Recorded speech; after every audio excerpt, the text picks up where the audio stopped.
शोएब, ये जो मल्टीविटामिन्स होते हैं ये हमारे जिस्म के लिए कितने ज़्यादा ज़रूरी होते हैं? ये बड़ा अच्छा क्वेश्चन आपने किया है। बहुत सारे लोग ऐसे हैं जो मल्टीविटामिन्स की पब्लिसिटी करते हैं, इंक्लूडिंग डॉक्टर्स। और मल्टीविटामिन्स को ऐसे दिखाया जाता है कि मल्टीविटामिन्स जो भी इस्तेमाल करेगा वो ताकतवर हो जाएगा, उसको जितने भी प्रॉब्लम्स हैं उसके, अगर उसका दिमाग काम नहीं कर रहा, उसकी दिमागी कमज़ोरी हो रही है वो ठीक हो जाएगी, जिस्मानी कमज़ोरी वो ठीक हो जाएगी, और बहुत सारे मसाइल वो हल हो जाएंगे। लेकिन ऐसा हकीकत में नहीं है। जितने भी मल्टीविटामिन्स होते हैं ये आपको अनटिल एंड अनलेस आपके अंदर उसकी कमी हो तब तक आपको कोई फायदा नहीं पहुंचाती। अगर आप में विटामिन डी की कमी है फिर आप विटामिन डी लेते हैं तो आपको विटामिन डी का फायदा होगा। अगर आप में विटामिन बी 12 की कमी है फिर आप लेते हैं उसके सप्लीमेंट्स, फिर आपको फायदा होगा। लेकिन अगर आपको पता ही नहीं है आप में कमी है किसी चीज़ की या नहीं है और आप ऐसे ही मल्टी विटामिन ले लेते हैं तो उसका कोई फायदा नहीं होता। बहुत सारी रिसर्चेज हैं, ये 3 रिसर्चेज मैं आपके साथ शेयर कर देता हूं। ये एक एनालिसिस है रिसर्च का, 4,50,000 लोग थे और इसका नतीजा ये निकला कि जितने भी मल्टीविटामिन्स होते हैं ये हार्ट डिजीज, दिल की बीमारियों का और कैंसर का रिस्क कम नहीं करते। मतलब कैंसर में और हार्ट की डिजीजेज में कोई इनका रोल नहीं है। एक हो गया। दूसरे नंबर पे ये मेंटल फंक्शनिंग का जो कहते हैं कि दिमाग का जो कॉग्निटिव फंक्शन होता है, मतलब आपकी यादाश्त बेहतर होती है। तो ये रिसर्च जो है इसमें ऑलमोस्ट 6,000 लोग थे और 12 साल तक उनको स्टडी किया गया और उससे नतीजा ये अखज़ हुआ, multivitamins did not reduce risk for mental health decline या मेंटल डिक्लाइन।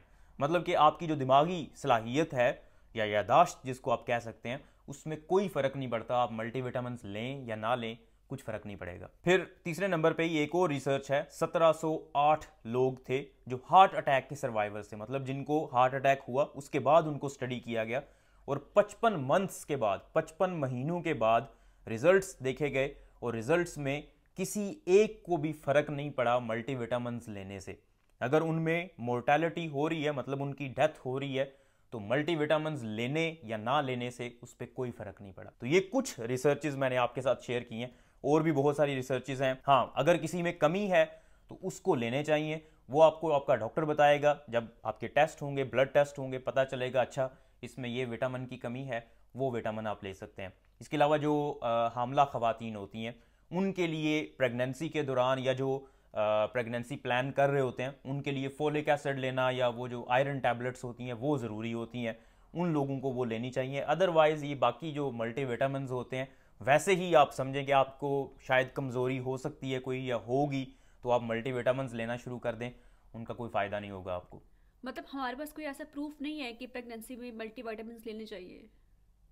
नहीं, प्रेगनेंसी में देखें, प्रेगनेंसी में मैंने आपको बताया कि फोलिक एसिड आपको लेना चाहिए, आयरन लेना चाहिए, या जो आपको आपका डॉक्टर बताए वो आपको लेना चाहिए।